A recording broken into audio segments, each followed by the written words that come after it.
So I'll tell you the question that I have, and then maybe we already did this question, but I think that we have to clarify it. I wrote it down, this whole sheet. I'm going to tell you if you want to read it, maybe. So we have sort of two questions, and if you read the Akdama to Aristotle, not the Akdama, like the beginning of the book, you'll see him when he's always good to try to figure out what the basic questions are. Sometimes it's backwards because he's thinking of the answer that he's giving and then telling you what the question should be.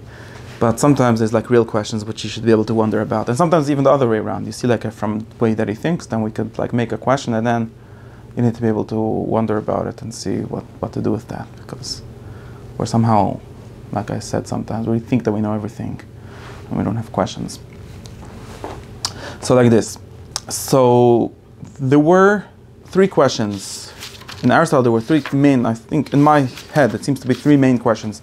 Like there's this Chachmas HaNefesh, right? The science of the soul. Chachmas HaNefesh, science of the soul. You train yourself to translate things and you realize what they mean. And it's trying to answer three questions, sort of similar to what every science is doing. So the first question, or the main question, is what is the soul? That's what question. And another fancier way of saying it is what is the essence of the soul. But essence is the weird word because it's just the translation of Greek, which means what is.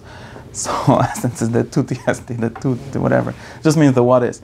So when I say what is the soul, means what is the essence of the soul. It just means the what is it, or what's this logos, what is the definition. In Lashon HaKodesh we say geder. Geder is another word that the Lamdam stole from the philosophers, which means definition. Right? And definition means logos or being or essence, same thing. Right? There's a way of how it works in Aristotle, which we also get from them, but it's just that word. I don't know why they decided to call it Geder, I don't know. Shaykh is Geder, weiß ich nicht. We have to find out. I don't know. There's a reason probably, but I don't know what it is. Yeah, so that's the question. Now, like everything, we've got its essence or what it is, and then we have its properties or the things that are about it, or the things that it does, or things that are done to it, or that are able to be done to it, called activities and affections. Again, these are just words for the same things that I just said. Our activities means what it does. Affections means things that happen to it, right? So we have this word affection, right? I have affection for you, meaning I have love to you, which means you are doing something to me, right? Because when I say you, I feel love. That's an affection, right? And then there's the activity of the affection, so to speak, like when I get it, but then must be something, right? The power to receive that. It's sort of it's not the power. It's like the opposite of a power, sort of. But something in this thing that we call a soul, the person, the life, which is able to love, or able to fear, or able to hate, right? Which are things that it not does, but they are done to it, right? And there's things that it does, which is like live or think or move, things like that, right? And then that's like a second question. And then this is again like a most general way of thinking about everything, right? We've got the etzem, the geder, what it is, and then what it does. And what it does should derive from what it is, although we usually work backwards because we gotta define what it is find out what it is, not define, by finding out, because if you say what it is and it won't help you derive the properties from it, that's kind of a useless definition. That's possibly where geder would come from, with that kind of idea, that you're going backwards, you're finding like how it applies to things, and then like sort of the boundaries. And that's what we're supposed to be doing. Like when you do anything, right? Any science is really about this up and down motion. Like we do collection. Plato calls it collection and division, right? Well, we collect different attributes and then we put them together into one thing, and then we can start from the top, like being, and divide it, and then we could move from down from that. And, yeah. No. So the geder is has to do with the cutting up part or the differentiation. I don't know why they call it that. But the point is, that's a question about everything. So it's a question about the soul too. That's what understanding means, at least for Aristotle, and also according to Lamdam. According to modern scientists, I don't know what understanding means, but according to Aristotle, knowing means, and according to Plato, Socrates, in slightly different ways, but they both sort of agree on the same idea that knowing is knowing definitions, which means knowing what things are, right? That's what Socrates was going around asking, what is justice, what is this, what is that? And then if you know what it is, according to him, you should be able to know basically everything about it. Okay? Now, regarding the soul, there's like a third, I call it a third question. It's probably just an case of the previous question, which is what is the soul's relationship to the body? I make it into a third question because also Aristotle sort of makes it into a question. And also it seems to be like a part of it, like basic puzzle. He calls it a puzzle, actually, a puzzle, basic puzzle about the soul, which is that we've got this soul, or meaning the life, the livingness of things, and they have bodies also. So we could somehow maybe separate it when someone dies. What exactly happens, I don't know, but somehow it shows us somehow that there's somehow two things, and we also have this whole question, right, which is known as the question of the separability of the soul from the body, right? Plato came with this big chiddush. By the way, it's crazy chiddush, and it's sometimes described explicitly to Socrates teaching people in the Phaedo this, right? So at least the first time that we get this explicit thing. I mean, Socrates himself says that there was an earlier philosopher, I'm forgetting his name, who said that, who mind is not mixed up with things. I forgot his name. Point is, it's a big chiddush that the soul, or mind, but the soul, because that person was identifying soul with mind, is separate entirely from the body. So it survives the death. It's immortal, right? At least could survive, but it's separate. It's a different thing. This is a big chiddush. It's not the pshat of what Greeks believed before. I mean, at least not in this explicitly. Why did we say this? Do we know this already? It's not explicitly what Greeks believed before. It's not explicitly what you can find in the Bible, the pashtus. You can find it. I mean, again, we could find things like Egyptians' belief about afterlife and things like that. But at least in the way that Socrates teaches it, which is that the soul is already now a separate thing and an abstract thing, and well, abstract is the wrong word, but a separate thing is actually the word that they use, a separate thing from the body, and in other words, and therefore survives the death of the body, and therefore is a totally separate thing. That is a very big question. Aristotle throughout is really trying to find the correct answer to this question, and like all the time, he thinks that you're asking the question wrong because you need to figure out what all your terms mean, and you define everything, and then you'll see at least what the question means and maybe try to answer it. But the point is that this is he calls this like a third puzzle. Like we've got the question, the standard questions of what is it and what are the things that it is, that it does, that happen to it, and so on. And then we've got this like separate question, which is of course, if we'll have the correct answer of what it is, we'll answer this also. But it's a very important thing to keep in mind, which is like, does the body need a soul? Does the soul need the body? Are they two things? Are they three things? Are there one thing? Is there only a body? Is there only a soul? Is there two, or are they both together? Can they separate? How do they separate? Can the soul do things without the body? Can it not do things without the body? And so on, right? Because for example, it seems like we say a lot of things that the soul does it, but it doesn't seem to do them without a body, right? When I say the soul is angry, and this is standard language, it doesn't say that. We don't say my body is angry. And even Homer, they used to say my soul is angry. He didn't say my body is angry, or whatever the word that he assumes that means the soul. Sort of. And like, yeah, it's true, but it doesn't sound like soul can be angry without a body, because anger means, how Aristotle said, your blood boiling around your heart or whatever. It means some physical interaction, some physical movement, really. Some bodily movement. I don't know what the word physical means. Some bodily movement. So that seems to show that some of the things that the soul does, it can only do with a body, right? Maybe the soul also is, or maybe we could. All part of the third question. Yeah, I'm trying to show that there's a puzzle called the puzzle of the connection or the relationship between the soul and the body. One of the things we could in this puzzle, I could organize it like this. I hope I'm not confusing things too much, but I could organize it like this. Like this is a question both about the essence. Like we can say, the first two questions are the essence and the properties. Right? We could say like maybe the essence, the soul is just the body, right? Which makes sense in Aristotle's word to say, right? We discussed this. You could say the soul is the body, which means that the life is just the body moving. And that's not like, according to us, it just makes no sense. In modern terms, it makes no sense. But it makes sense. Or it's maybe a part of the body. It's, some little piece in the body, or some fine body that's mixed with the body, like there were some ancient theories and things like that. Or it's the air in the body, all kind of theory like that. Or it's totally not, or it has some connection. So these are questions of that. And then the same question is about the properties, or the things that the soul does. So can the soul do something without the body? Can it be affected without the body? The same question. Again, it's the second part of that question. Okay, so that's the sort of most general questions that, again, in every science, and the soul body has this more specific problem. I don't know if it's like a question, but it's like a problem or a puzzle that we wonder about. Like it's a basic puzzle that you wonder about when you talk about the soul. Not exactly modern formulations of similar problems, but he right away talks about this puzzle. Okay, that's the first thing. Now,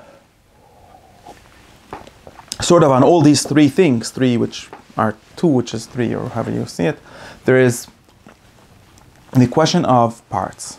Okay, and this is where I'm up to now. That's why it's really connected with the whole question, so we can't really separate it.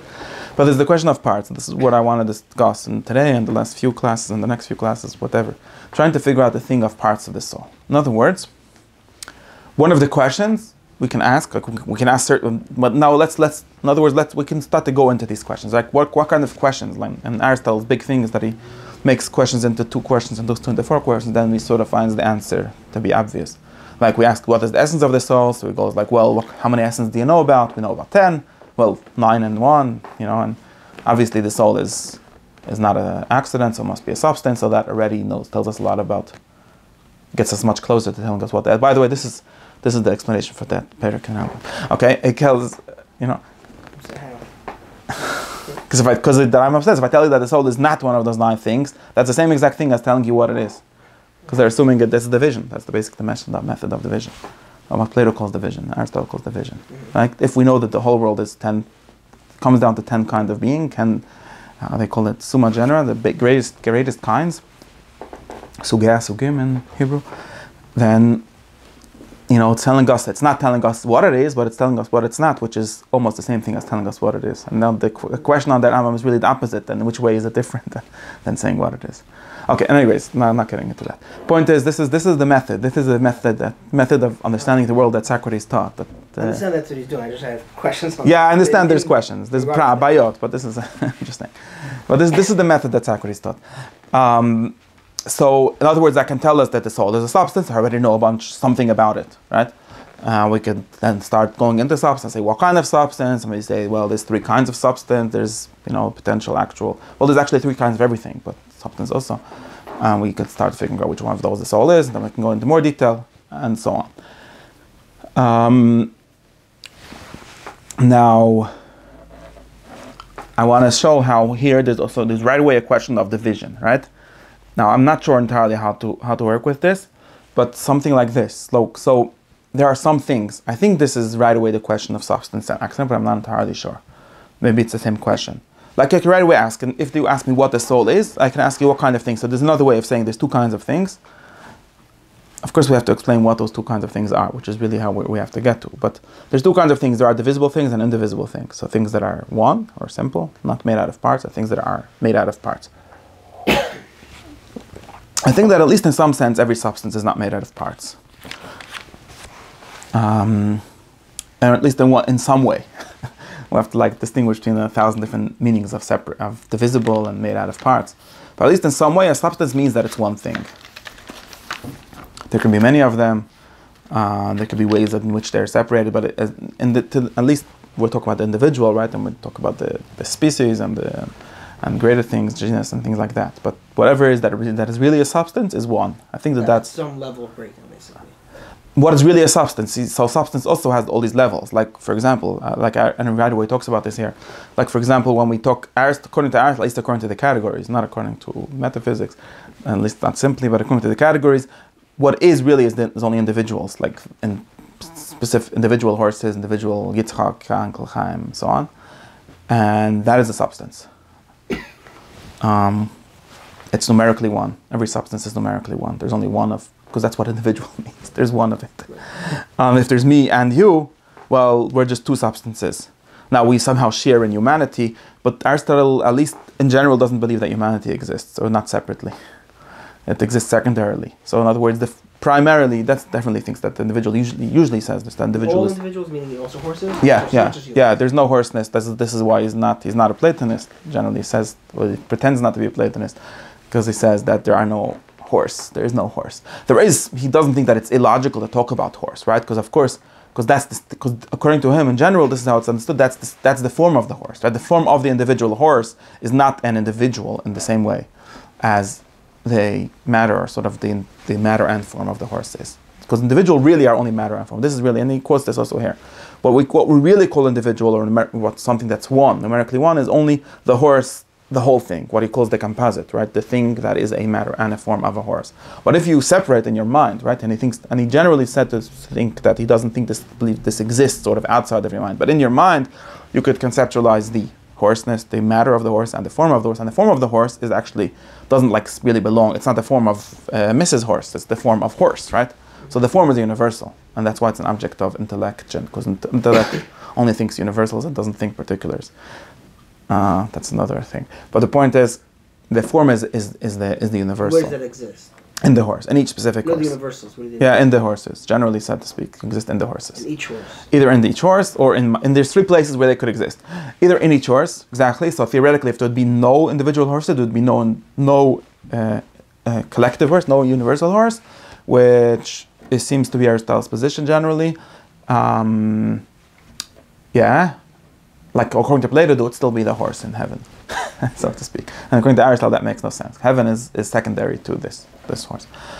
And so it's either there or in my mind. That's another place where it can exist. When I think of the form of horse, there's a horse in my mind. That's generally known as conceptualism. That's another place where it can exist, or it can just not exist. Aristotle says this, or it doesn't exist.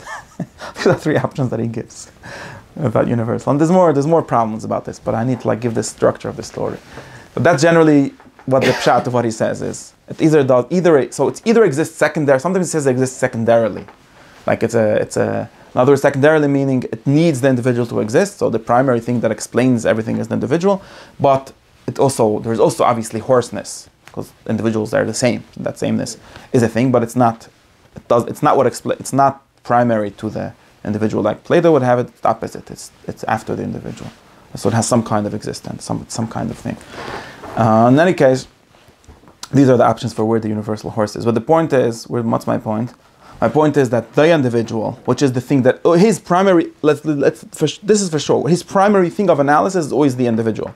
That's why when he's talking about the form of the soul of a man or the soul of a horse, he's thinking of a horse which has a soul. Now that a soul is a universal soul, at least in the sense that it's not, at least to the extent that we're not talking about whatever individuates me from you, right? Which is usually Aristotle thinks that we say that he thinks that it's not the form that individuates, it's the matter. We really have the same form of humanity. We just have different matters in which that form is. Because we're both humans, just the same. If there is something that makes me different than you, it might just be an accident. We're all the same form, but the universal is in each individual. Yeah, it's the same one. The two go together. Yeah, why not? What's the problem? Hello. Oh, hi. Shalom Aleichem. Aleichem Shalom. I'm in the middle, so let's try to. What's the problem with that? We don't have to, it doesn't, but I have to get back to where I am. It's universal, but exists in each individual. Yes, yes. Universals don't have to have, this is a machloek problem, but it doesn't have to be like Olam universals for there to be universality. Okay, or it's secondary. I told you there's three options. Either it's in the individual, or it's secondary, or it doesn't exist, or it's in my mind. These are three ways which he says either one of these three. But it's definitely that his way of thinking is starting always from a person. My point being that therefore an individual is always singular, is always one, because that's what it means, right? If you take me and cut me up, I won't be me anymore, right? So what it means to be me is one me, numerically one. And that means not me, the form without the matter, not the matter without the form. Because those things, they're conceptually two or three, at least, right? But those things don't actually exist, right? There's no matter without form and no form without matter. Besides, for speaking about in generalities, but in the individual, there's not an individual. So the thing that's one, that's why I'm going back to my question of the visibility. It seems to me, I'm not sure about this, I try to look if it says something explicitly, I'm not sure, but he seems to say that over here. He does say that over here in where he says about the question of one, right? This was the first question, just to say the pshat of what it says. The first question, or the second question, after the question of what the soul is, right away says, we've got to know a bunch of things about it, which category it is, things like that, and we've got to know if it's a divisible thing, right? Which is sort of another way of saying if it's a thing, because anything that's really divisible in the most primary sense is not a thing, it's just two things put together, right? And doesn't have anything that really connects them. And according to him, an individual thing, which is matter and form, is one thing. And therefore, if you look in letter, in the second page, you have the same one as me? In number 9, it should be number 9. Yeah, it says, he goes back to the question and he goes back to this question after him explaining. This is basically after him explaining. You could have another one. I don't know if it has the same numbers here. Yeah, same number.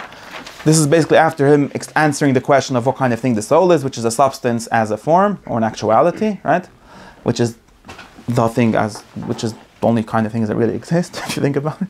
But then he says, therefore, the question of he sort of asked the second question. That's why the third question, according to the way I counted it. But he says that therefore we don't really have to ask the question if the soul and body are one, right? any more than we have to ask whether the wax had an impression on one, right? This is a famous example of matter and form, which is if you take a piece of wax and you stamp something on it, then is the picture, or the form, the chesem. This is an image that gets taken over by many Jewish, like the Zohar loves it. Anyways, image of the Aristotle uses it several times in this book itself for perception and for thought. The point is the image, or the form, I don't know how to say a different word. Over here it says the impression. Like my signature in the wax and is wax, right? What is it? It doesn't exist without the wax, right? The paradigm of it exists in the stamp, but that's not what we're talking about. The wax signature, or the wax stamp, is just a piece of wax. Well, a piece of wax formed in that way, right? That's the same thing. It's one thing. Well, again, you could analyze it as two things. I could think a picture without the wax, but it doesn't exist without the wax. So we call one thing, and then that's where it answers. And therefore, this is the same. In other words, your question if the body and the soul are two things or one thing, is the same question as universally whether the matter of each thing and that of which it is the matter are one. It's the same question. Because this is just a specific case of something that's a matter and a form, and we already know the answer to this question, and he's referring to metaphysics where he says this. For while unity and being are spoken of in many ways, okay, so being and unity, which are sort of the same thing, because a being is a one thing, or at least, again, in one of the many ways in which we can talk about it. But that which is most properly so spoken of, right, the thing that is primarily being is actuality. Which means something that actuality just means something which exists as a matter and a form together, right? In actuality, because that's what form is. That the act give what he said earlier. What in the virtue of something exists as an individual. That was the language that he gave us in a few minutes ago. Like the matter is just a can be, right? And the being, that's what we call form, right? Mm-hmm. Of whichever it is. So, sort of once we answer this question of what the soul is in the way that we did in chapter 1, which is that it is a actuality, first not getting into the details, but the actuality of a living thing that potentially living, then we already know that it's not divisible, at least not in the primary sense. It's one thing, right? Can't break it down into more things. So that's at least one way in which the soul is not divisible. And therefore also, this is important, therefore also in this sense, and this goes back to the question 3, which I said, which is always the question of what's the soul's relation to the body. Therefore, and like it says here, the soul and the body are the same thing, just taken in different ways, right? You can think about it in different ways, but they are the same thing. There's not two things, the soul and the body. They are the same thing, okay? But this is more complicated, okay? Now, let me try to complicate this. So that's the pshat. That's, everyone knows the Rambam quotes it like there's like a slogan of some Rambam. It's like Nefesh Adam Achas in the beginning of Shemona Prakim, which means Nefesh Adam means the person, at least in this sense. Person is one thing, not a body and a soul. As two things, it's one thing. This gets into that thing we were saying that the part of your soul that does things that vegetable souls do is the same soul that you... Wait, I'm getting to that. I have to get to that. Wait, one sec. This is pshat number 1. This is that. Meanwhile, we're talking in the most general terms. We don't really know which specific form we're talking about. We're just saying this kind of thing that is a soul is one thing, but we have to speak in a lot more details. Now, the second question that he has. That's what I wrote. I'm just reading what I wrote down for myself from reading. So if you find that it says differently. The second question that he asks about sort of divisibility is if there are different kinds of souls. Okay, this is an important question. This that he also talks about and also continuing that chapter. In other words, there is, and he claims, and this is how he frames it, he says that everyone before him that spoke about soul seemed to assume that there's only one kind of soul, and not only that, seemed to assume that it's the human kind of soul. In other words, like he claims that Plato and others, when they speak about the soul, they're really only thinking, like the thing that they're thinking about is the human soul, and then they think, because they think that there's only one kind of soul, so that's the same kind of thing that explains animals, right? And plants? Yeah, well, yeah. Aristotle seems to think that nobody before him realized that plants are alive, but at least animals, yeah. Not sure about plants. Plants is about, I think that because of Aristotle thinking of life in the more basic sense, he right away realizes that plants are alive too. And he says, yeah, we call plants alive, but we don't call them animals, you see? That's his language that he always uses. Plants are alive, but they're not animals, and it seems like this was the norm. I think we also call it that way, right? That's how normal people talk. So, and that's also, I told you, it's also in the Chumash that way, right? We discussed this, you and I? Could be. In Parshas Bereshis, it says that animals are alive. It says even that they have a soul, if nefesh means soul. It doesn't say that plants are alive. Right? Yeah, the Ramban says notice this. Yeah. Probably the Rambam also, but the Ramban in Parshas Bereshis discusses this, and he sees this like as a kasha that the Torah doesn't hold like Aristotle. But I don't know if the Torah were getting into this question, but it's definitely the normal way of speaking of things. We say that animals are alive, and they're animals. I don't know about the word alive, but they're animals. Plants, nobody says they're alive. They're animals. So it's not. I don't know. Like I don't know. I have to check this actually, because like, for example, on one nafka that we keep on realizing, I think that's also what the Rambam means when he says. Did I tell you this either?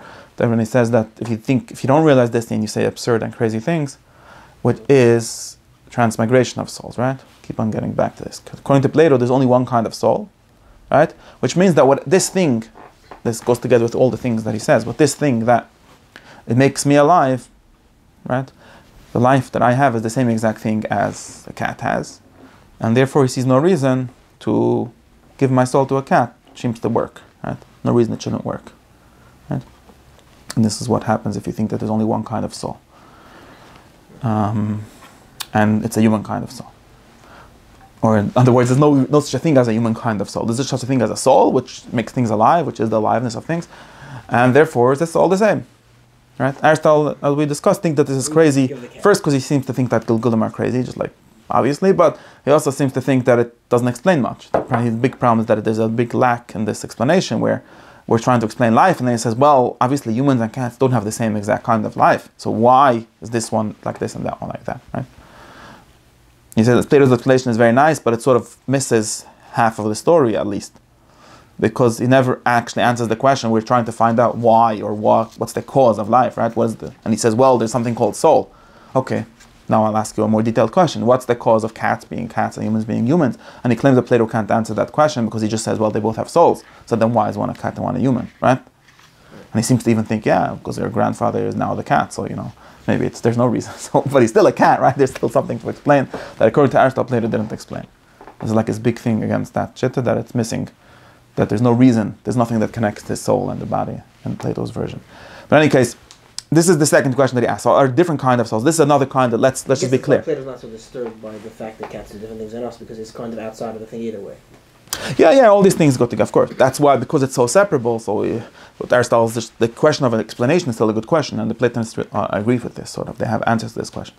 Because I understand. So then you still have to explain what connects that totally separate thing to this cat and the kind of cats entirely and so on. So this is the second question, right? So we have like one question if the soul and the body are one, or if the soul is a one thing or just not a thing, which is what I mean.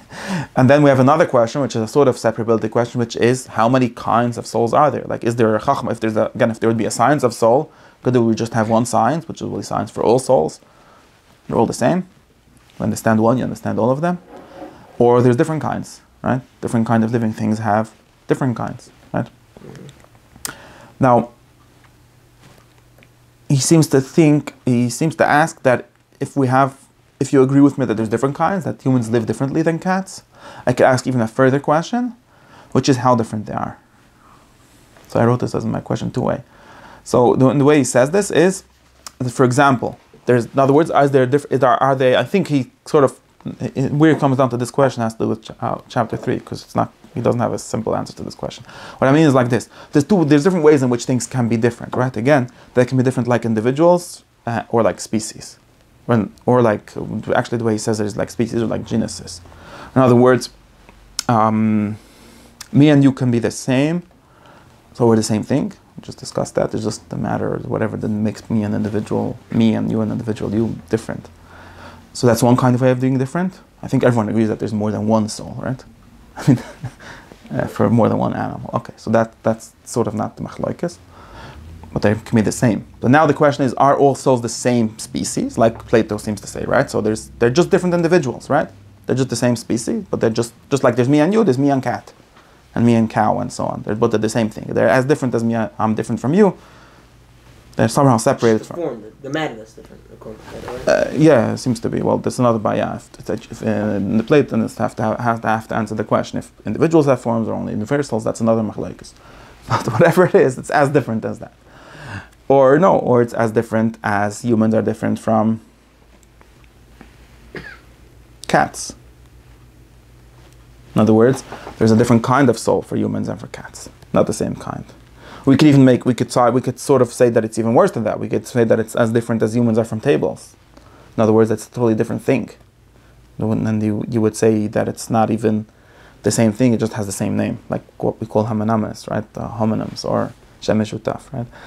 You could say that that would be an option if once we realize that soul is not just one kind of soul, or if we think that, which Aristotle thinks, then we have to ask the question of how different are different kinds of souls. And I think there's at least 3 levels of difference that they can have. Again, according to the general metaphysics of how different things can be from each other, which are sort of these 3 different. They can be as individuals, it means they're not different at all. They can be as species, which means species basically, and species, by the way, this is to answer the answer of what definition is. In general, Aristotle's the species, only species really have definitions, because a definition means to give the genus plus the difference, right? So famously, a human is a rational animal, which means we just gave you the 2 ingredients for being human, which is an animal. So there's a genus, there's this group of things called animal, and then there's something that makes a human another kind of animal, known as a species of animal. And what specifies it is called the difference, or the differentia, which is rational. Humans are rational, animals are not rational. This is called a gedder. This is called a definition. This is a good Aristotelian definition, has to do this. This is according to Aristotle, like starting from its similarities to other things and what kind of thing. And how it's similar, exactly. Yeah. Yeah. And this is, according to him, this is really what it is, right? The human is really a rat. That's what he is. That's the best. If you told me this, that's just, and it's even, in some sense, it's even the same, has the same meaning as human, right? The word human just means rational animal. That's the Ifrish Amilis. Right? That's called a definition. Like the definition of Shabbos is the day that you rest, or whatever. Something like that. The definition of Melacha is a thing that is, all good definitions, if you'll notice, they mostly have this kind of ingredients going on. Okay, so that's another way of saying, or they could be different as in genus. When they're different as in genus, that means that they're totally different things and just have the same name. Like a human soul would be totally different. Okay? Now this sort of, and I'm going to get to this. Now this leads us to a third question. Okay? Leads us to a third question. Third kind of divisibility question, which is, third question is, okay, does this make sense? I hope you're following, because otherwise it's a waste of time.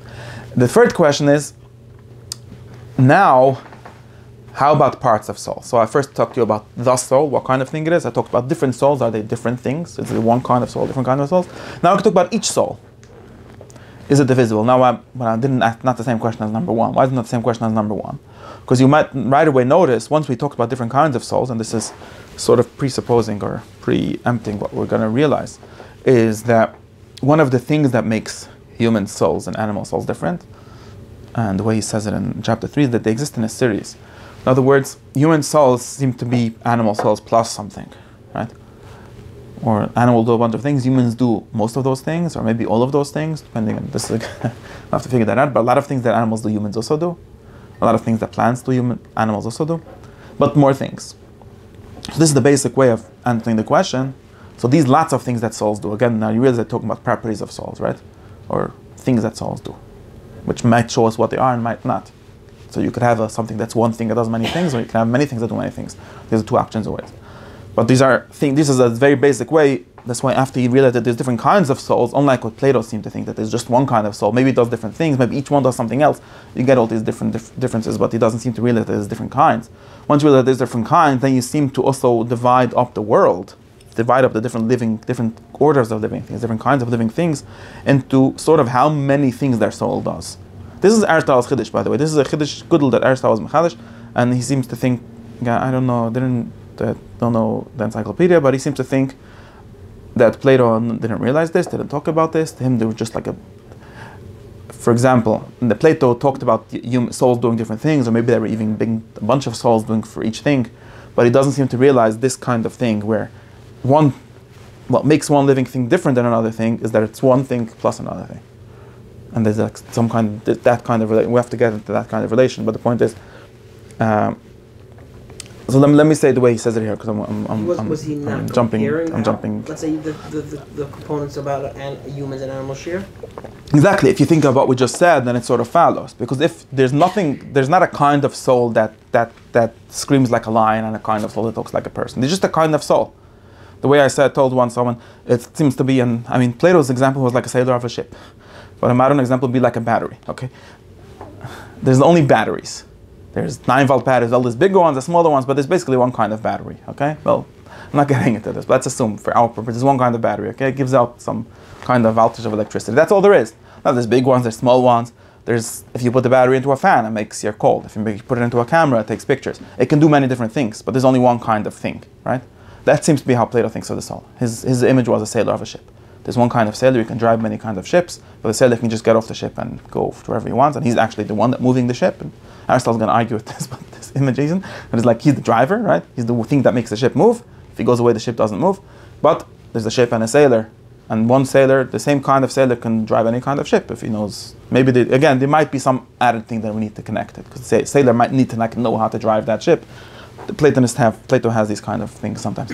But the point is that it's a totally different kind of thing, and there's only one kind of thing, right? And therefore, he would say, well, that's literally what he seems to say, right?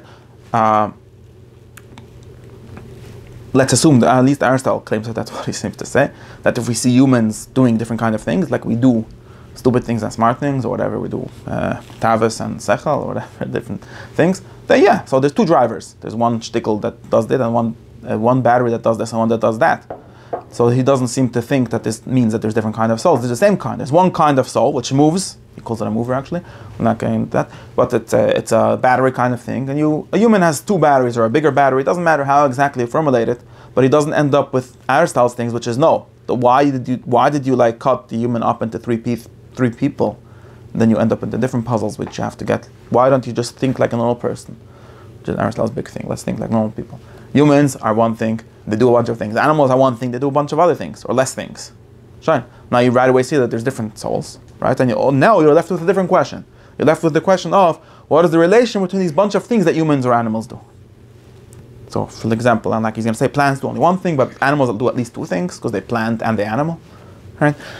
So now we got to know what's the relation with these two things. Are these things divisible? So what I'm trying to show you in this whole thing is that this question of the divisibility within the parts of the person is sort of the same question as the second question, which is how different humans are from animals. Does it make sense what I'm saying? I think that it makes sense. In other words, let's say it again.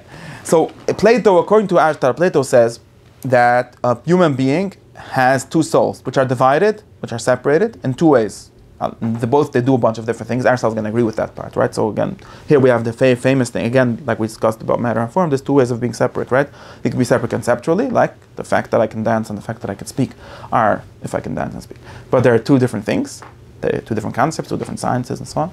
But there's only one person that can both dance and sing and speak, and that's a good example because it might be separated people, but some certain things, you can't separate, and you never find outside of your thought, you're never going to find those two things separately, right? Mm-hmm. That's one way of being separate. Then there's another way, which is you can find them two things separately, right? In other words, they exist like separately. One way we could say it in different space.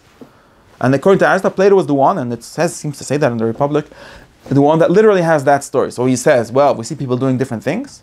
Like people, again, some people have their mind control things, some people have their not mind control things. And you say, yeah, so there's one soul which is called mind,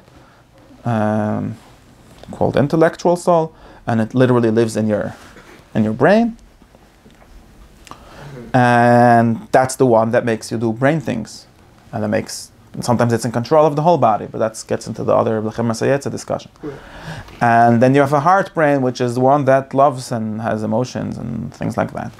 What we call emotions. They didn't have this word emotions in those days. And that's a different soul. Again, it's the same kind of thing, right? Souls are one kind of thing. It just does different things. It's a battery, and it's literally in a different place. One is in your head, one is in your heart. And then there's a third soul, which is in your intestines or in your liver or whatever, which just eats and grows.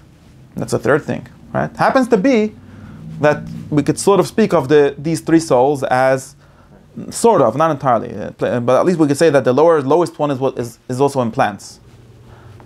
Plants do the same kind of thing, but they're still not a plant kind of soul, right? There's only one kind of soul.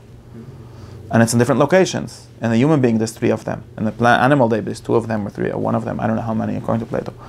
And a soul, and a plant, there's only one. So it's like a numerical difference between humans and plants, not a qualitative difference, if you could think about it that way. Humans have a bunch of souls, and animals have less, fewer. They don't have a different kind of soul. And it's because... It's a strange outcome according to Plato, because... Yeah, that's what it means. I'm still stuck on that. It seems obvious to me that the only way to explain the different outcomes of the soul if all souls are the same, the outcomes are based on the matter. So I don't know how would what you make them be more than one soul? Say you just have the matter to do more than that. Why You would could make again, but it's more. It's numerically more. It's like quantitatively more. There's more of soul. You could call it two different souls. Well, the reason seems like why the they're outcome of different. soul is in Well, the the main reason why they're totally different is because they contradict each other. At least in a human. That's really the reason why we get into this whole That's thing. why they can't be the same thing, basically. Because they literally fight with each other. We have this weird thing called weakness of the will, and where humans literally seem to fight with themselves, and that's a very weird thing to explain. And the basic answer, which Plato likes, is that they're two people, like two horses. He has the image of two horses. Without that, it seems weird because you're saying the soul is all the same thing. No, Basically, yes. the matter is what makes the different outcomes. So But it's all the again, same no, soul. I don't think that's another discussion. I don't know if this thing of the matter making a different outcome. I don't know. can't think of any other option. That's what I'm saying. I know, but I don't know if the point is it's different. He's literally, but again, you would say you might even want to divide it even more. And again, Aristotle has this question: like, if there's three, what makes next time? We discussed this, his problems with this theory, like specific problems with this theory. But this is what I'm trying to get at today. I think that I never did this thing. Is that this questions of are there more than one kind of soul, and the question of is the soul in a human which does more than one thing, two calls or one, is basically the same question. And it's sort of backwards, right? If the person is divisible, then there's only one kind of soul. Right? This sounds opposite, but it's the same. If you realize what's going on, it's the same thing, right? But if it's not divisible, then there's many kinds of souls. Right. Stimmt? Yeah. Okay, because people seem to get confused about this because they don't realize what's going on in different contexts. But so gets it. If there's only one kind of soul, then a person has many souls. If there's two kinds of soul, then a person doesn't have to have many kinds of soul. We can explain a person has a person kind of soul, an animal has an animal soul. Each one of them would be one thing. That's the mahalach that I get to. Chimt. So that's the question. I've just described the question and what happens with the question.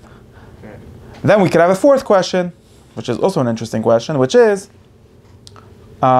which parts actually exist. So let's say we have whichever kind of parts we have, right? Let's say we'll go to the second kind of parts where they're not, it's one soul but it does different things, which is a kind of part. It's a new kind of part. So we got kind of part where you're made out of parts, that's one kind of part, right? We're not even one thing. We got another kind of part where like you're different kind of things, that's not really parts, that's different things, parts of the world. Okay, that's the second kind of part. We got a third kind of part where you're just totally different things, that's Plato's kind of part. We got a fourth kind of part where you are one thing but you do different things. That's called parts. B'Shem HaMushal Kilu. It's not really a part as you think of the word part generally, but it is a part. The Rambam says this. It's a part in the sense that it's part of a whole. It has some connection. In your mind, the same way it's inseparable, but like in your mind. Exactly. It's separable in your mind, but not in nature, not in the reality. Right. But it's also a part in another sense, in the sense that it's a part of a whole in some sense, because this fact that humans, and we can get to this, there's some unity between this. So it's a part because it's unity. Again, remember that there's two ways, and there's one sense in which parts is a bad thing, right? It cuts things up. There's another way in which parts is a good thing, because parts is a part of a whole, right? And again, we get this opposite according to Aristotle. Plato like has too much unity and too much diversity at the same time, right? Because he's got too much unity where the soul is only one thing. And there's not many kinds of souls, only one kind of soul. That's like a sort of unity. But there's also got too much diversity because he got a human being being made out of a bunch of souls, and then he can't explain how a human being is one thing at all. Yeah. Versus Aristotle, who would discuss a different kind of parts, which are not actually divisible, so he doesn't have the problem of them being different things. Like why? Like he thinks like it's absurd. Like, so could I cut off your head and you'll become an animal? We discussed this whole discussion. Like, could I make a golem? All these things that they think are crazy. But he does have to have still a unity. So his parts, even conceptually, need to have some connection with each other. So it would be like sort of like the best way, one way I could say it would be like a kasha and a teretz, or assumption, or different levels of an argument where they're parts and we could think about them differently, but they're not only separate things. They're needed for each other, and they're needed in certain ways, and we have to figure out that relationship, exactly what it means. So there is a relation. They're not these, even the conceptual parts that Aristotle has, where you're going to say there's a nutritive part, there's a vegetative, there's a this part, there's a that part. They are related to each other. They make one thing altogether. In some sense, there's like a third thing, which is the one human, which is the sum of all these parts, or the thing that comes together from all these parts. That's another thing we have to figure out. I just in Plato, those are the questions. For Plato, why can't you just say that there's one soul and then it's all about the chaimer, and then everything works out? It's all one. Again, I think because of the one human soul not actually being one, it fights with itself. Aristotle's gonna have the same question. Maybe his answer could apply to that too. No, wait. Aristotle's answer is sort of the same answer as Plato. Well, there's a whole machlok of what the answer is, but his answer is that there's different parts of the soul and they do different things. And that is his answer. But they're not parts. Well, who says with different parts of the body that do different things the same way? No, because they need to be the same thing. A soul doesn't do different things. The way each soul has to be one thing. Pushing the matter has to in want ways, one and thing. the matter happens to contradict itself. So the things. Yeah, I don't think that would work because how does matter contradict itself? That's even worse thing. It's even more simple. As like a vessel which the soul's driving, and somehow the ship just like ends up. No, sometimes Plato literally has this other kind of story where like it's just the matter and the soul fighting it out, and then you don't seem to need the three souls. Then you only need two souls, or another matter and a form. That's machlokes between two stories in Plato itself. Like one story which in the Phaedrus in different places where there's like two horses. One is basically the soul in the sense of the form. Another one is the matter. And then that's the Tanya story we discussed. That's the Tanya story? Yeah. And another story is where we have the three-layer story. And where it's sort of the middle thing, which is where the fight happens. And Aristotle accepts that as the correct story. One of the early Shemir. Yeah. And Aristotle actually accepts that as the correct story, except he doesn't think those are real different parts. Yeah. He thinks that story is closer to the truth. So I'm not sure how this is. But that's the main thing. This is why... Yeah, I think this is why the Rambam, which says all these things at once, if you notice in the first chapter in Shemaya P'tukim, says all these three different. Talks about. I actually did a summary of it here, so I could tell you if I'm right. Yeah, he actually says these three things, which is that there's a person doesn't have a bunch of souls; he has only one soul, right? So the animal part in him and this all one thing. That one thing. So that's like question 2 in my thing. That one thing is indivisible, right? It's one thing. It doesn't break up, but it has different activities. Which is one thing. In other words, has different powers in the sense of being able to do different things and actually doing different things. And the third thing he says is that therefore, he doesn't say therefore, but he said there are different kinds of souls. So human souls are not the same as animal souls. And even though you'll see a human doing the same activity as an animal, so eating, it's not an animal soul that's doing it. It's a human soul doing which in the animal part of the human soul, so to speak. But it's not a part, so we can't really speak about a nefesh bahamis in the correct terms according to the Rambam, because it's just a human soul which also has animal parts. Of course, the conflict stays the same. So in some sense, we still. This is why I already discussed this question, right? I took it again.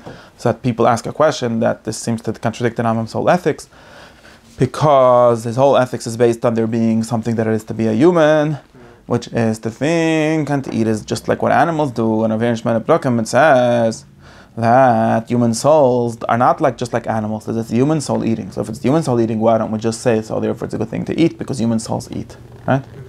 This is what people ask, but it's I think just a misunderstanding of what's going on. Because why is it just a misunderstanding? Let's see if you could tell me. Answer there? It says you have to eat as a human. It's yes, the same but thing. So that's one thing. In one sense, it's true. So in one sense, it's true. It's true that you have to eat as a human. In other words, there's a connection, like I just discussed. These parts of the human, in other words, like we discussed, that the parts of the human are organized into one thing, which means that the eating of a human is not for surviving like an animal; it's for thinking. And therefore, if you're a human that just thinks, you're actually worse than an animal, because an animal that just eats and reproduces itself, that's the job of an animal. That's the tachlis of an animal. It doesn't go further than that. But the human's tachlis is not to do that. So in other words, therefore, just the opposite, right? Just the opposite. Again, not nishtos over the kasha that says that if a human eats with a human soul, therefore it seems like eating is a human thing. Because when we say this exact word that we say the humans eat with a human soul means, what does it mean? Well, we didn't get to this. I have to describe it in Aristotle's exact language. But what this means is that human eating is connected to human thinking. That's what it means. Basically, you should treat yourself as because human eating is not for itself. It's for, in other words, is part of the human soul, which means that it's for thinking. So just the opposite. The fact that it's for thinking means you can separate it. So therefore, it's worse for a human to eat by itself, to eat l'shem eating.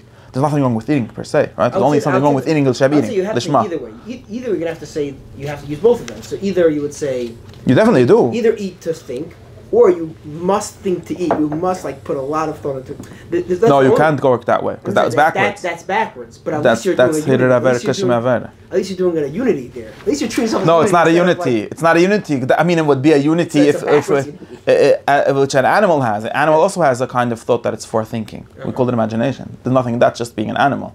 And a human can't do that. And we discussed the whole thing where humans can reduce to animals and they become worse to animals in all kinds of ways. But it has to do with this where, you can't go backwards. The Rambam thinks that going backwards is literally destroying humanity. So that's the answer to that question. No, I think that's the correct answer. That is the correct answer. You don't have to have a lot of taritzim because that's the correct answer. It says explicitly there, no? Yeah, it's explicit. It just seems something that people get confused about, so I'm repeating it. Yeah, the other way that I was thinking that you could say the answer was that something like that we need to know. Yeah, but it has to do with because we need to know what it means to be human is what makes a human different than other things, not what makes it the same as other things. And therefore, I still have to need this part where the other things are for that.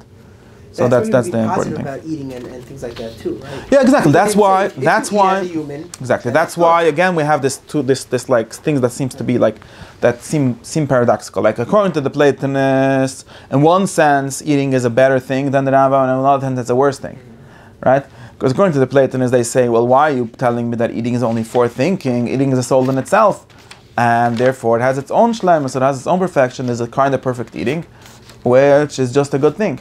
And it has to do with another thing, which is, according to Platonists, the good of one thing can be another thing. So it could be good entirely by thinking. But according to Rambam, there can't be that. So eating by itself would be bad, not bad. It will just be for a person. Will just be can only be a tool. It can only be a hechatimtze for thinking. And therefore, for the Rambam, it's also not wrong to say that it's bad. The word bad is very bad. That's what the Rambam says is against asceticism in Peneptukim, because that's people again a certain version of asceticism.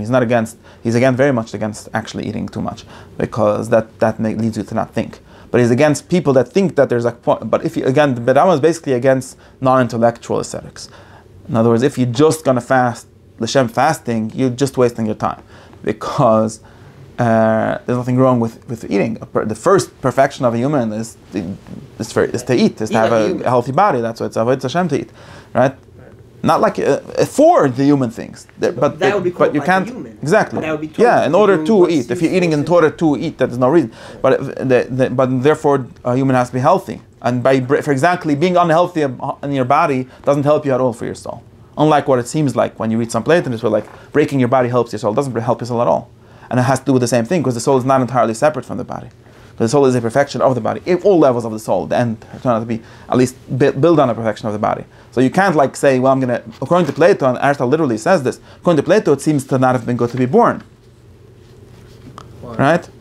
Because it's easier to think without a body. Even Aristotle, everyone is made at this, that the body is bothering us for eating. Well, Aristotle's not always made. Explicitly says this Aristotle. This is Lishon b'Lishon. It's not in the chapters that I have it. The Machlokes Gemara is mutav sheniver shalei. Yeah, it's the Machlokes in Plato and Aristotle. Could be. I don't know. I think he says that's what the says in the Gemara. Could be. Makes sense. Makes sense. I don't know. Did your soul exist before you were born? No, but that's different. I mean, according to Aristotle, your soul didn't exist before you were born. That's right. Another. So that's why would you say? But it doesn't have to do if it existed. Even if it didn't exist, it could have not existed so well. So it's different. But the point is, again, according to the Platonists, it seems like you could have been without a body. Your soul could have been without a body. Even according to Aristotle, that might be true for the intellect, so that's why it's a problem. But we're not up to that discussion. Right. Point is, therefore, it might seem to be true that just killing yourself is a good idea. You're saying there's room for both. There's room for saying I should eat because that soul wants to eat. It's also the room to say that I should never eat because that other soul doesn't want to eat. No, that's according to Plato. There's such a rule. According to Plato, there seems to be such a. You seem to end up with sometimes with an idea where like God hates the body because it's better to be without a body, and according to Aristotle, that's illogical. That doesn't even calculate. Right. So it can't be such a thing. But it's definitely true that it's the opposite, and therefore, in a certain sense, eating is worse according to Aristotle than according to Plato, because it's got nothing going for it. It's only for a human. For an animal, it's fine. But that's nothing. But for a human, it's bad to make the goal eating. Yeah. So it's even worse in some way. So therefore, we have like in Jewish thought, we have this like thing where in some mekabulim like, and there it's like weird. And like what happens to Luch is not really connected to this whole shtetl. It's whatever people's I don't know natia is. But we have like the Ramban, like the Bikum Yuchas Ramban, which I don't know the Ramban didn't write, but maybe Rav Jagatila or some Mekubal wrote a book. It's claiming that the Rambam was wrong for saying the Geras HaKodesh. claiming that the Rambam was extremely wrong because he said that sex was bad, and how could it be bad? God made it, or something like that. Right. I think they're wrong. That the Rambam doesn't say it's bad. It says bad He does. in some way. He almost does. He's a very against he's the most. But the main reason, the reason he thinks it's bad is only because it's against. It takes people away from thinking. He thinks that it takes over your mind. Yeah, actually, I found that. But the thing that I said is not in the Rambam. It's Kapach quoted from someone in the bottom. It's not actually in the Rambam. That's the that I said. Which one? That you can't think Pshaz Ma'aseh. It doesn't say in the Rambam. But the Rambam does in Perek Gimel, Chelik Gimel, Perek Ches is very against. Like people seem to write poetry about this, and that's crazy because it's like that upside down for the same reason. So and like the Sharak, the what's it called? The Geras HaKodesh is like, well, you should write poetry about it because there's like some value in it for itself. In what's called? And on the other hand, yeah, again, it's a part of the health of a body. Nobody's disagreeing with that. In a healthy way. Of course it would be. Nobody's disagreeing with it. It's like a metaphysical machlokes. Halach l'maaseh said that everyone is moided that you should in a healthy way and not in a healthy way. It's not really a machlokes, but it turns. Because it's being used the way it should be used. That's what I doesn't disagree. But the cherpa is in the sense because it seems to cause people to take it as a goal. I think that's he seems to try to go further than that, but that's what it seems. But I could still see how, in some sense, like and there's some Platonists which will say that he's wrong because he's making it too little, and someone will say that he's wrong because he's not giving room for real asceticism, just l'shem asceticism, l'shem breaking your body might be a good idea because the body in itself is a baya. Okay. I'm not really sure if anyone really believes that, but maybe. I mean, it seems to follow, but I wonder. You believe what? Like just the body being hell good is a problem. Like we have some language, and I never really understood what they mean. I have to figure it out if it could work. But to be healthy, it seems to be better to be sick, which is just not true because nobody does anything when they're sick. I mean, maybe you go straight to Shemaim or whatever, but then you could commit suicide. Maybe I don't know. That seems to be wrong. According to the Rambam's idea of eating also, I think it's a certain beautiful balance that's basically saying like, and the healthy amount of eating will also help for the next step. It always builds on each other. It's not at all different. It's exactly in sync for the perfect person. Exactly. In other words, so going back to where this is where we have to. Didn't get to it today.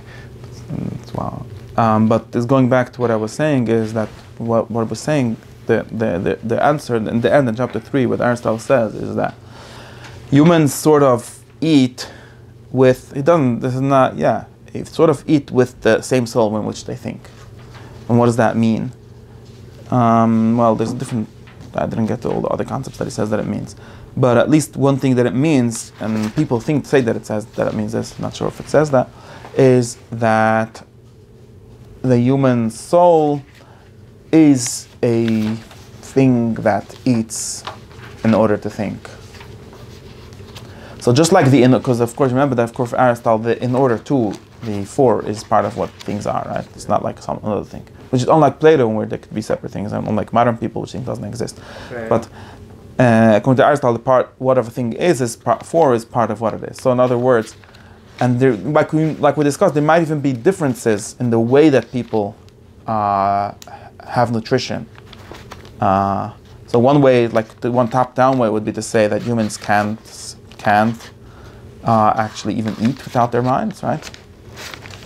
We discussed that. That's like a backwards way of saying it, like the mind needs that. Or a bottom-up way of saying it, like a going-up way of saying it, would be that a human is the kind of thing that eats in order to think. And that's what a human is. Of course, if you're broken, if you don't do that, then you're really human. Just like in the same way in which, let me think, we could do a simpler thing. The same way like which an animal versus a plant, right?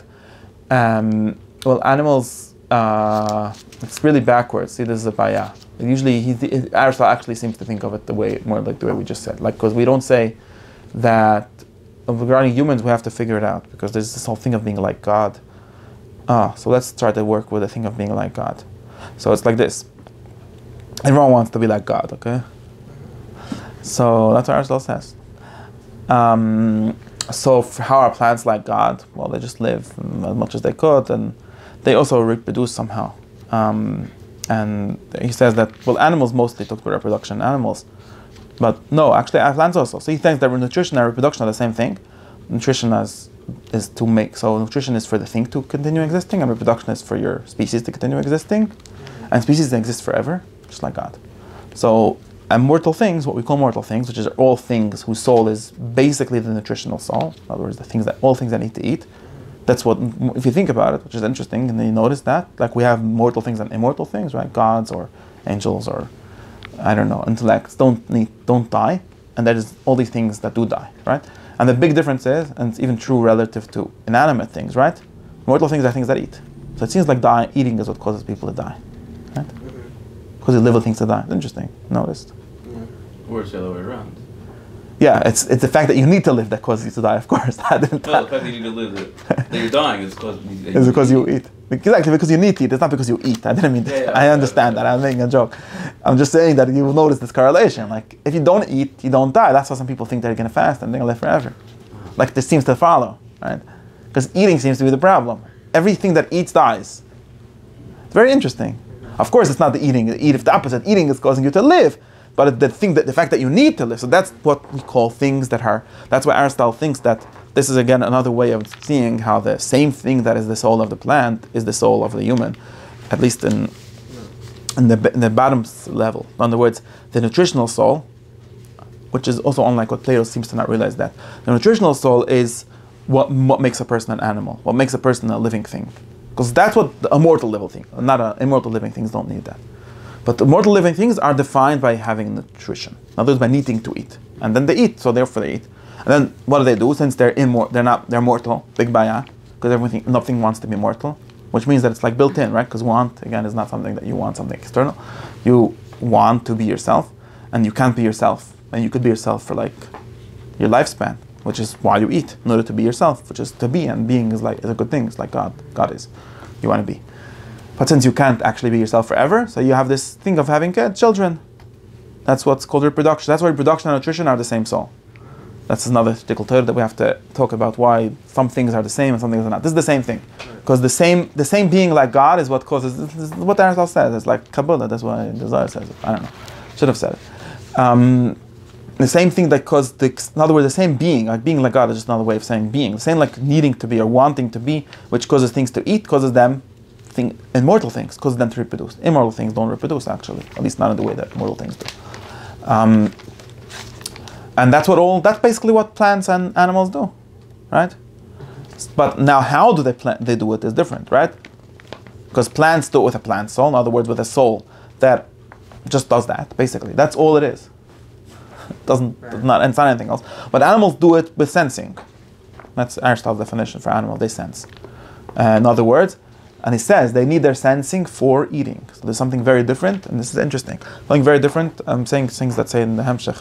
I think it's even later. There's something very different in the way that plants eat and the way that animals eat.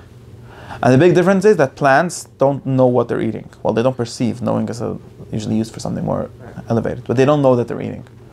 And animals do. And this doesn't mean like some fancy magic thing. It just means that animals, well, at least need to taste what they're eating. And taste, he says explicitly, I don't mean the flavor of the taste. See, I don't mean the fact that it tastes spicy. I mean the fact that it tastes wet. And by which it means by the fact that it tastes like food. Whatever it is for something to be food, that only works to the sense of taste. In animals, not in plants. Plants manage to eat without the sense of taste. They have a theory of why plants can't taste, and they don't taste. It's true, I don't know. Yeah, plants don't taste. They don't taste the water that you pour in it? Exactly, yeah. They take the water and they grow with it. In that way, it's the same exact thing as when you drink water and you grow.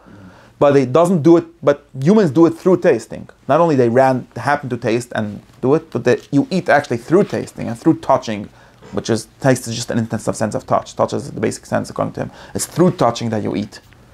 And that's the basic sense in which all animals eat with their sensing. Plants don't sense. They of course, whatever, they even like tend towards the sun and things like that, but they don't sense. At least that's what he thinks. That's how you have to explain exactly what he has like the definition for why he thinks that why plants don't sense and animals do.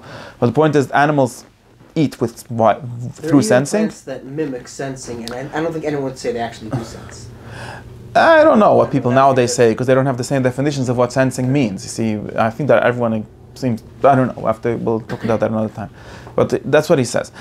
This is a good way of showing the difference, right? So animals, what they basically are is the same thing. So they basically are things that eat and grow by eating and reproduce. But what they're not, what the difference is that plants just do that, and humans do that with their senses. They don't also have senses, right? So it's not like you could say that there's a plant soul that just does that, then there's another shtickle soul, because it's not another shtickle, because it needs that, right? Well, and therefore it's incorporated into the bottom. Exactly. The bottom soul only works through the top, this so-called higher. Now, the reason we call it higher, by the way, when we say bottom and higher, it's really upside down, according to Aristotle, because when we say bottom, we mean basic. Bottom doesn't mean low, like in the Platonic way, where it's like something wrong with it. It just means more basic. In other words, you could have the basic form of a soul, of a mortal soul, is just a nutritive soul. But then there's one that has that plus something else. But that plus something, so that's why that can exist by itself, because it's more basic. Anything more basic, right, can exist but without the things that are built on top of it, like conceptually built on top of it, right? So that's why we have plants that don't sense, but we don't have sensors that don't plant. You realize that, right? It would be interesting if you would have any things that Plato does think we do have. We don't have anything that senses without eating. This is Aristotle's Shitta. If you find something that does that, you'll have a pirch. But he thinks that we don't have anything that senses without eating, and we don't have anything that thinks without sensing and eating. Because what would it Besides for angels, again, not mortal things. This is again things that eat. What would that be? Right, because his problem is that what would it be, right? It's not a soul because the soul needs basic. What would it that, be? So I don't know. If someone says like that the moon is like that, I don't know. People could say things. People say all kinds of things. Plato said that. The moon senses, but then Obviously, it doesn't eat, right? But some people say that it senses. Does AI have an intelligent soul? Yeah, it definitely has sensors. Or without? But it doesn't do. It's not a soul at all because it's not a natural thing. So the AI misses the most basic test of Aristotle. That's why the whole question, simple. according to him, doesn't begin. There's other it's questions. not simple. It's the opposite of simple. I don't know why we need to be simple now. We said the soul is The reason why AI is nishtashal, according to this book, is because AI is not natural. AI doesn't do anything. Other things do with it. It's a tool. By definition, not that it's a tool because you should use it, and tools have this weird thing where they become like in charge of things. That's the point. There's a lot of fact. This is just metaphysically, but metaphysically, anything that it's not natural because it doesn't have its principle of motion internal to it. In other words, it doesn't do anything. It's a tool. It's like, and therefore, and that's, I think that's very simple, right? That's why I think, no, it's opposite. That's why I think, for example, that some people think that if you have a computer that you press on Shabbos, then it's not you doing it. I think that's not true because computers don't do nothing. Only humans do with computers. Okay, we get into questions, halacha, how it works exactly. But I'm just saying, it's koiche and krema and all kinds of weird things like that. But in general, in the most basic sense, computers don't do, they're just not doing things. At least in Aristotle's view. I think that's true. I mean, I'm not sure that that's not true. Maybe in a different conceptual world it would be like different. Rocks, you're saying? Yeah, computers are very fancy rocks. They literally are rocks. They're made out of glass. It's called silicon. It's a kind of rock, literally.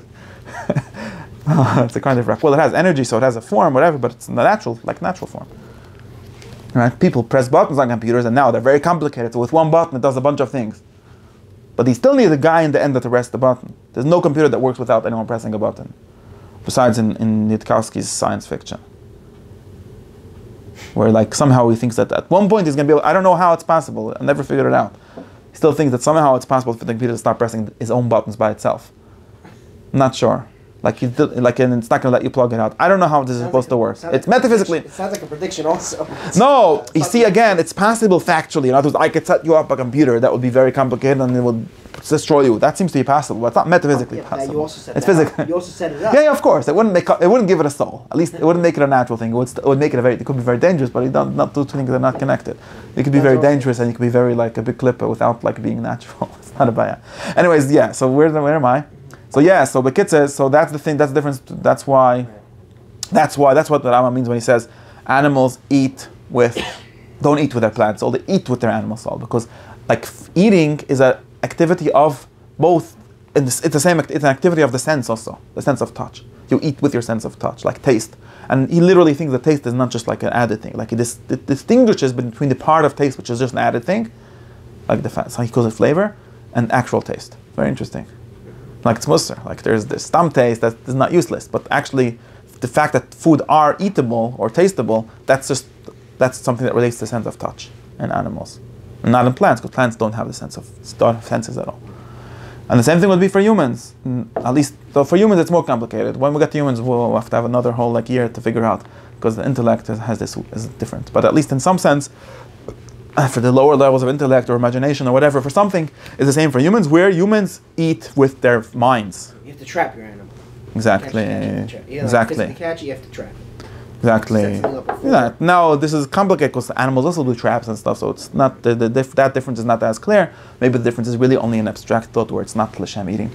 But at least for example, politics seems to be the top thing here, because humans don't survive without other humans. Unlike unlike most animals, or at least not in the same way as animals, and we need communication, intellectual communication, in order to survive.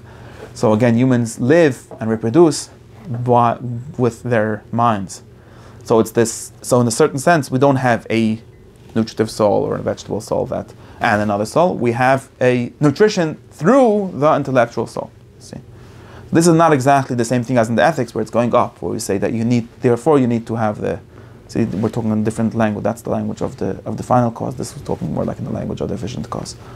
So there's like two things, so I have to get to that. This is really what the way to say it in Aristotle language. Like, we're just discuss things in the sense of like the efficient cause or the formal cause, but in the final cause sense, we end up in the ethics language where it goes up. But that's another whole shtickle shine. I think that's the story that I had to say today. I forgot to tell the Torah about Chedesh Shode, but shine. So yeah, I think that's next time. Whatever.